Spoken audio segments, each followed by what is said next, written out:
আসসালামু আলাইকুম, কেমন আছেন আম্মু? ভালো আছেন? আপনার নাম কি? মনসুর। আমরা আসতে পারবো ভিতরে? আচ্ছা, আসতে আসেন।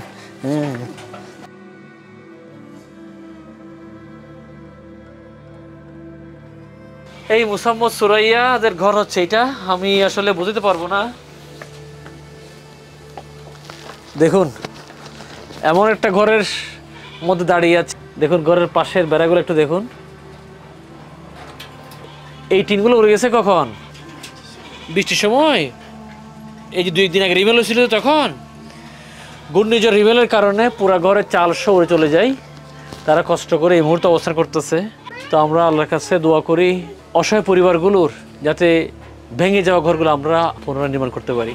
আসো দিকে এসো মা, তোমার জন্য নতুন ঘর হয়ে যাবে ইনশাল্লাহ। ঠিক আছে?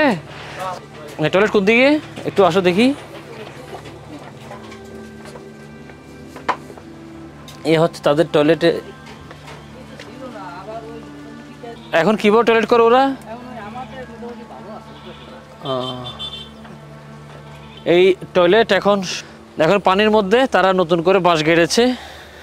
আমরা ইনশাআল্লাহ বাকি কাজগুলোর ব্যাপারে আমরা চেষ্টা করব। আলহামদুলিল্লাহ, আমরা এখন যে ঘর অবস্থান করতেছি এটা হচ্ছে একজন নৌ মুসলিম পরিবারের ঘর। ঘূর্ণিঝড় রিমেলের কারণে দেখুন পুরো ঘরে চাল টাল উড়ে গিয়েছে এবং ওনার দুটো বাচ্চা, কচি কচি দুটো বাচ্চা।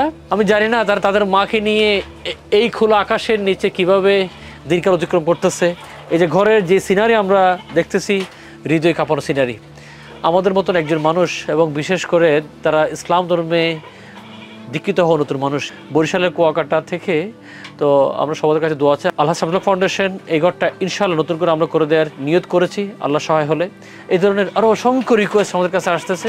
আমরা প্রত্যন্ত অঞ্চলে ঘুরে ঘুরে ঘুরে চেষ্টা করছি এই ধরনের সত্যিকারের অসহায় পরিবারগুলো যারা এই পর্যন্ত কারো কাছ থেকে সাহায্য পান নাই। এমপি মহোদয় সহ স্থানীয় নেতৃবৃন্দ সকলের প্রতি বিনীত দৃষ্টি আকর্ষণ করব। আপনারা যারা রয়েছেন তারা তো জনপ্রতিনিধি, জনগণকে নিয়ে আপনাদের কাজ কারবার। আমরা তো অতি ক্ষুদ্র মানুষ।